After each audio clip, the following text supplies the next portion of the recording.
দেশের যে কোনো তীর্থস্থানে দেবতাকে নিবেদন করা খাবারকে আমরা বলি প্রসাদ। কিন্তু শুধুমাত্র পুরীর জগন্নাথ মন্দিরে সেই প্রসাদই হয়ে ওঠে মহাপ্রসাদ। কিন্তু কেন এই পার্থক্য?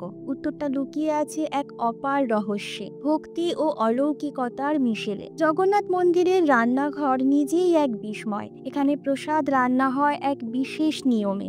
7টি মাটির হাঁড়ি একের উপর এক সাজিয়ে বসানো হয় উনুনে। আপনি ভাবছেন নিচের হাঁড়ির খাবার আগে সিদ্ধ হবে, কিন্তু না। অলৌকিকভাবে সর্বপ্রথম সিদ্ধ হয় সবচেয়ে উপরের হাঁড়ির খাবার, তারপর একে একে নিচেরগুলো। এই নিয়ম বিজ্ঞানের বাইরে, কিন্তু বিশ্বাসের গভীর ভিতরে। প্রতিদিন এখানে 250টি উনুনে রান্না করেন প্রায় 600 জন রাঁধুনি।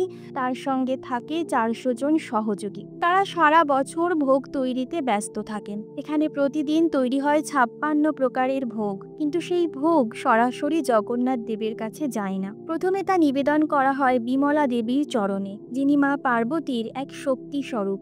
তার আশীর্বাদে ভোগ পায় পূর্ণতা। তারপরই সেই প্রসাদ অর্পণ করা হয় জগন্নাথ দেব, বলভদ্র ও সুভদ্রা দেবীর উদ্দেশ্যে। এই রান্নাঘরে গড়ে প্রতিদিন 20,000 ভক্তের জন্য প্রসাদ তৈরি হয়। কিন্তু আশ্চর্য বিষয় হলো, যদি হঠাৎ 1,00,000 ভক্ত হাজির হন, তবুও 1 চামচ প্রসাদও কম পড়ে না। ভক্তরা বিশ্বাস করেন এই রান্নাঘরের প্রতিটি হাঁড়ি, প্রতিটি অন্নকণা পাহারা দেন স্বয়ং মা লক্ষ্মী। তার আশীর্বাদে এই ভোগ হয়ে ওঠে অশেষ ও অফুরন্ত। এই মহাপ্রসাদ শুধু খাবার নয়, এটা একটা ঈশ্বর চেতনার স্পর্শ, যা যুগের পর যুগ ধরে ভক্তির সাথে জড়িয়ে আছে। যদি এই অলৌকিক সত্য তোমারও মন ছুঁয়ে যায়, তাহলে কমেন্টে অবশ্যই লিখো জয় জগন্নাথ, আর শেয়ার করো যেন আরও মানুষ জানতে পারে এই আশ্চর্য কাহিনী।